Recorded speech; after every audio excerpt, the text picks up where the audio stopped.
Hello மக்களே, வணக்கம். Welcome back to my channel. இன்றைக்கி என்ன வீடியோன்னு சொல்லிட்டு பார்த்திங்கன்னா, போகி எப்படி கொண்டாடுறதுன்னு சொல்லிட்டு அவங்க கூட ஷேர் பண்ண போகிறேன். போகி வந்து பார்த்திங்கன்னா புதன்கிழமை வரப்போகுது, 13ஆம் தேதி. அன்றைக்கி வந்து பார்த்திங்கன்னா காலையில் எழுந்து விடிய காலையில் 4 மணிக்கு பிரம்ம முகூர்த்தத்தில் எழுந்து வீட்டில் தேவையற்ற துணியை, அப்புறம் வந்து பார்த்திங்கன்னா கோணிப்பை இருக்கும் இல்லைங்களா, அது அப்புறம் வந்து பார்த்திங்கன்னா தேவையில்லாத மரம் அந்த மூங்கிலில் செஞ்சது பிளாஸ்டிக் பொருள்லாம் எதுவுமே எரிக்காதீங்க. பிளாஸ்டிக் பொருளை எரித்து நம்ம வந்து மாசு காற்றுல போய் கலக்கிறதுக்கு அது எந்த நல்லதும் நம்மளுக்கு தராது.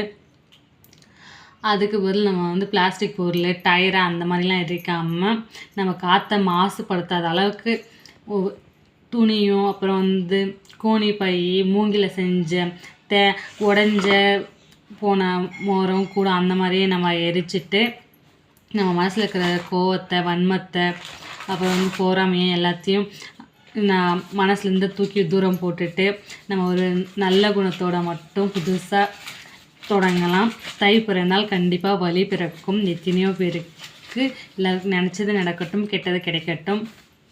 வந்து பார்த்திங்கன்னா போகி நாள் வந்து பார்த்திங்கன்னா நம்ம வந்து குலதெய்வ வழிபாடை வந்து செய்வாங்க.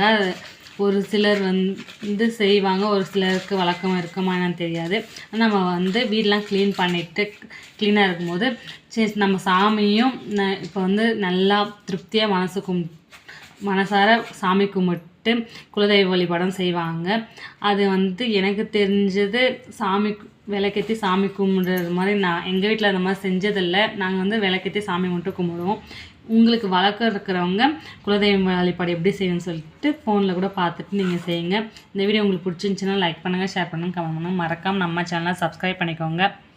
காற்று மாசுபடாத அளவுக்கு நம்ம போகி கொண்டாடலாம். நல்லதே நடக்கும்.